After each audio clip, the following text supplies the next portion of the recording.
ಈಶಾನ್ಯ ಪದವೀಧರ ಕ್ಷೇತ್ರದ ಬಂಡಾಯ ಅಭ್ಯರ್ಥಿಯ ವಿರುದ್ಧ ಈಗ ಕಾಂಗ್ರೆಸ್ ಶಿಸ್ತು ಕ್ರಮ ಕೈಗೊಂಡಿರುವಂಥದ್ದು. ಈಶಾನ್ಯ ಪದವೀಧರ ಕ್ಷೇತ್ರದ ಅಭ್ಯರ್ಥಿಯ ವಿರುದ್ಧ ಕೈಗೊಂಡಿರುವಂಥ ಕ್ರಮ ಇದು. ಕಾಂಗ್ರೆಸ್ ಪಕ್ಷದಿಂದ ನಾರಾ ಪ್ರತಾಪ್ ರೆಡ್ಡಿ ಈಗ ಉಚ್ಚಾಟನೆಗೊಂಡಿದ್ದಾರೆ. ಕಾಂಗ್ರೆಸ್ ಪಕ್ಷದ ರಾಜ್ಯ ಕಾರ್ಯಾಧ್ಯಕ್ಷ ಚಂದ್ರಶೇಖರ್ ಆದೇಶವನ್ನು ಹೊರಡಿಸಿದ್ದಾರೆ. ಮುಂದಿನ 6 ವರ್ಷಗಳವರೆಗೆ ಪಕ್ಷದ ಪ್ರಾಥಮಿಕ ಸದಸ್ಯತ್ವ ಇವರಿಗೆ ಕ್ಯಾನ್ಸಲ್ ಇರುತ್ತೆ, ರದ್ದಾಗಿದೆ. ಕಳೆದ ವಿಧಾನಸಭಾ ಚುನಾವಣೆಯಲ್ಲಿ ಕಾಂಗ್ರೆಸ್ ಪಕ್ಷಕ್ಕೆ ಸೇರಿದ್ರು ಇವರು ಪ್ರತಾಪ್ ರೆಡ್ಡಿ. ಬಳ್ಳಾರಿ ನಗರ ಕ್ಷೇತ್ರದ ಕಾಂಗ್ರೆಸ್ ಅಭ್ಯರ್ಥಿ ಪರ ಪ್ರಚಾರವನ್ನು ಕೂಡ ನಡೆಸಿದ್ರು. ಇನ್ನು ಪ್ರತಾಪ್ ರೆಡ್ಡಿ ಬಳ್ಳಾರಿ ನಗರ ಕಾಂಗ್ರೆಸ್ ಶಾಸಕ ನಾರಾ ಭರತ್ ರೆಡ್ಡಿ ಅವರ ಚಿಕ್ಕಪ್ಪ. ವಿಧಾನ ಪರಿಷತ್ನ ಈಶಾನ್ಯ ಪದವೀಧರ ಕ್ಷೇತ್ರದ ಕಾಂಗ್ರೆಸ್ ಟಿಕೆಟನ್ನು ಬಯಸಿದ್ರು ಪ್ರತಾಪ್ ರೆಡ್ಡಿ.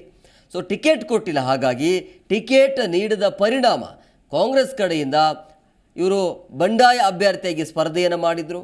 ಪಕ್ಷದ ಶಿಸ್ತನ್ನು ಉಲ್ಲಂಘನೆ ಮಾಡಿರುವಂಥ ಹಿನ್ನೆಲೆಯಲ್ಲಿ ಇವರ ಈ ನಡೆ ಪಕ್ಷ ವಿರೋಧಿ ಚಟುವಟಿಕೆ ಆಗಿದೆ ಅಂತ ಇವರಿಗೆ ಯಾರೂ ಕೂಡ ಬೆಂಬಲವನ್ನು ಸೂಚಿಸಬಾರದು. ಪ್ರಚಾರದಲ್ಲಿ ತೊಡಗಿದ್ರೂ ಕೂಡ ಅಂಥವರ ವಿರುದ್ಧ ಶಿಸ್ತು ಕ್ರಮ ಕೈಗೊಳ್ಳುವುದಾಗಿ ಆದೇಶವನ್ನು ಹೊರಡಿಸಲಾಗಿದೆ.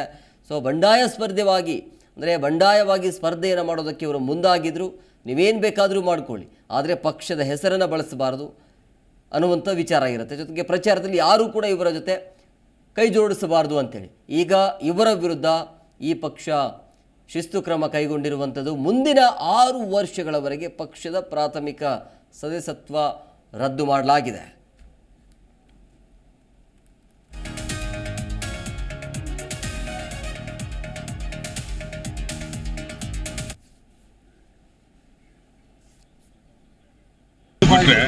ಕೆಲಸ ಏನು ಮಾಡಿದೀನಿ ಅಂತೇಳಿ ಅಜೆಂಡಾ ಕೊಟ್ಟು ನಾನು ಕೆಲಸ ಮಾಡಿದೆ ಅಂತ ಮುಂದೆ ಬಂದಿದ್ರೆ ಫಾಸ್ಟ್ ವೋಟ್ ಕೇಳ್ಬೋದು. ಅವರು ಕೂಡ ನಮ್ಮ ಪಕ್ಷದಲ್ಲಿ ಇದ್ರು. ಆಮೇಲೆ ಬೇರೆ ಪಕ್ಷದಿಂದ JDS ಪಕ್ಷದಿಂದ ನಮ್ಮ ಕಾಂಗ್ರೆಸ್ ಪಕ್ಷಕ್ಕೆ ಬಂದಿದ್ರು. ಆಮೇಲೆ ಈಗ ಅವರು ಪಕ್ಷೇತರಾಗಿ ಹೋಗಿದ್ದಾರೆ. ಇವತ್ತು ನಮ್ಮ ಪಕ್ಷದ ನಿರ್ಣಯದ ಜೊತೆಗೆ ನಾವು ನಮ್ಮ ತೀರ್ಮಾನ, ಪಕ್ಷದ ತೀರ್ಮಾನ ಯಾರಿಗೆ ಅಂತೇಳಿ ಈಗಾಗಲೇ ಕೂಡ ನಮ್ಮ ಅಭ್ಯರ್ಥಿಯನ್ನು ಘೋಷಣೆ ಮಾಡಿದ್ದಾರೆ.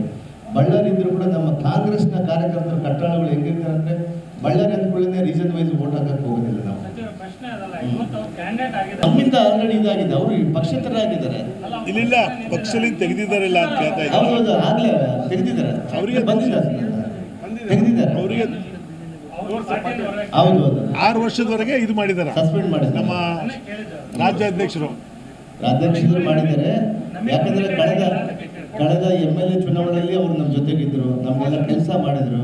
ನಮ್ಮ ಅಭ್ಯರ್ಥಿ ಗೆಲ್ಲುವಲ್ಲಿ ಕೂಡ ಅವರು ಕೂಡ ಒಂದು ಸಾಕಷ್ಟು ಕಷ್ಟ ಬಿದ್ದಿದ್ರು. ಬಟ್ ಪಕ್ಷದ ಟಿಕೆಟ್ ಕೇಳಿದ್ರು, ಆದರೆ ಟಿಕೆಟ್ ಬರಲಿಲ್ಲ ಅಂತೇಳಿ ನಾವು ಇವತ್ತು ನಮ್ಮ ತೀರ್ಮಾನ ಈಗಾಗಲೇ ಕೂಡ ಚಂದ್ರಶೇಖರ್ ಪಾಟೀಲ್ ಅವ್ರಿಗಾಗಿದೆ. ನಾವೆಲ್ಲ ಕೂಡ ಒಟ್ಟಾಗಿ ಸೇರಿ ಖಂಡಿತವಾಗಿ ಕೂಡ ಕಾಂಗ್ರೆಸ್ನ ಅಭ್ಯರ್ಥಿನ ಗೆಲ್ಲಿಸ್ಕೊಂಡು ಬರ್ತೀವಿ. ರೆಡ್ಡಿ ಅವರು ಕೂಡ ನಮ್ಮ ಪಕ್ಷದಲ್ಲಿ ಇದ್ರು. ಆಮೇಲೆ ಬೇರೆ ಪಕ್ಷದಿಂದ ಜಿ ಕನ್ನಡ ನ್ಯೂಸ್ ಈಗ ನಿಮ್ಮ ಮನೆಯಲ್ಲೇ ನೋಡಿ. ಎಲ್ಲ ಕೇಬಲ್ಗಳಲ್ಲಿ ಈಗ ಲಭ್ಯ.